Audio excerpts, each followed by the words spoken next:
Hello, I'm Paul Pluter, the method actor who plays Archibald Chesterfield III, a C3. And today I'd like to talk about meeting and talking to my heroes.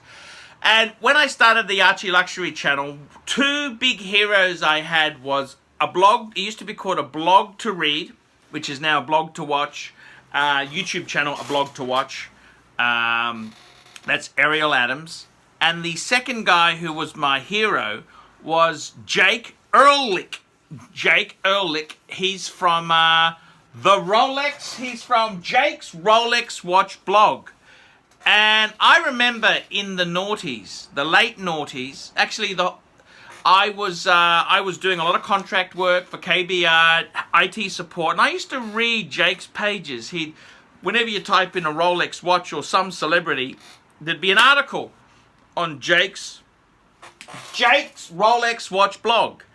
And I gotta tell you, he was always someone I wanted to talk to. And Jake is actually the reason, I gotta confess to you, don't tell Jake this because I don't want his ego to get any bigger.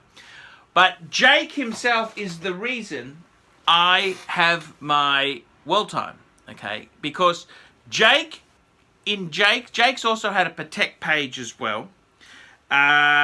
He tells the story of himself, how he really wanted a Patek Philippe perpetual calendar 3940, which is the classic 36mm perpetual calendar. Just an amazing piece. And you know, I remember reading that story and thinking, you know, such love has gone into it. He tells the story of how he really, really wanted one. He wasn't born with a silver spoon in his mouth. It might have been silver plated. But his relative was Ehrlich, the very famous lawyer, very famous American lawyer who Perry Mason was based on. What a grandfather to have. What a cool family. And he tells the story of how he remembers when he had enough money to buy a 3940, he bought it. And he just loved the watch. And I love his passion for the brand. He's not someone who just had a platinum Visa card or platinum Amex and just bought it. He's someone who really had to save and struggle to get it. And I could relate a lot to that, to my own struggle for Patek Philippe, because they are expensive, very expensive. He tells the story how he had his 3940, then after enjoying it for a number of years, he sold it for personal reasons. Personal reasons. And, you know, I've been there myself. I remember years ago, I had my Calatrava in Brisbane Vintage Watches. They're now called Vintage Watch Co. I gave it to Ronnie on consignment, and I said, Ronnie, if it doesn't sell by Christmas, I'll take it back. Either way, I'll be happy. Either it'll be sold and I got the money, or it won't have sold and I'll have a beautiful Patek over the Christmas holiday. And I remember when I picked it, I didn't sell. I remember when I picked it up from Ronnie, and I said, you know, I love this watch. This is my 5107 more than most bitches I've fucked. And, you know, that watch just meant so much to me. I loved my 5107 Calatrava, and it's a bit like Jake. Jake had the 3940 classic. I love that watch. That's it was a grail for me. I love that. I've never actually owned a 3940. I had a 5035 annual calendar, but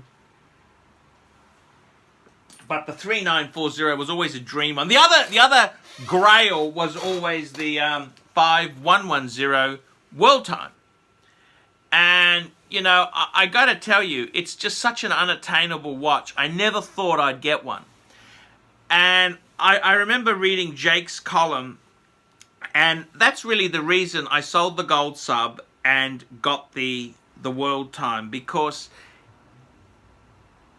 I could relate to what he said. He told the story so brilliantly. He told the story so well, how he loved it, how he sold it eventually, And it really resonated with me because I'm not someone who can afford to keep everything. I mean, I really loved my gold sub. I loved my Calatrava, the 5107. I love the annual calendar. I would, you know, I would love to have them still with me. I really would. They were cool pieces.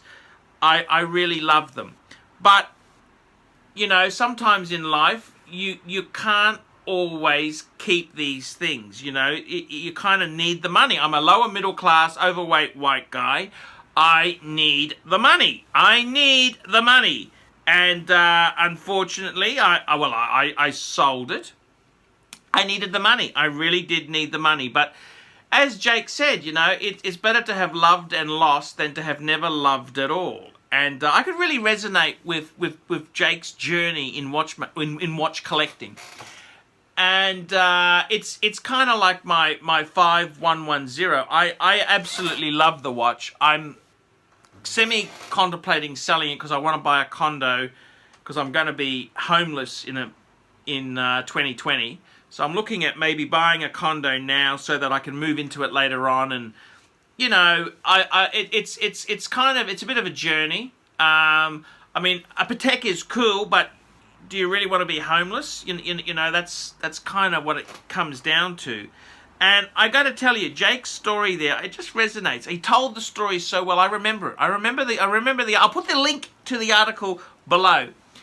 And it's kind of the same feelings I had for Pateks I've owned, and I've been there. I know exactly.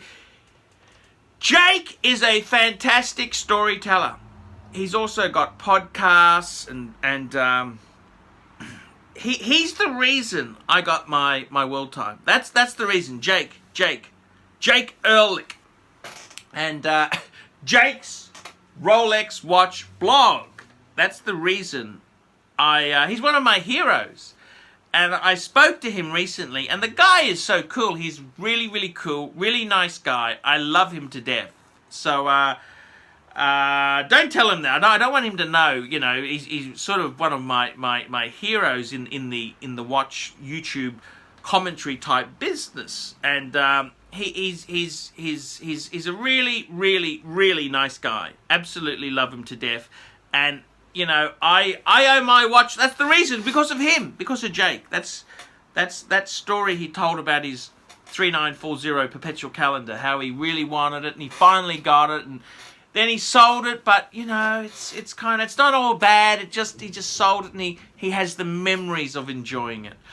I'm Paul Pluter, the Paul Pluter channel, ArchieLuxury channel. Tell me what you guys. Take a look at his stuff. He's a great guy.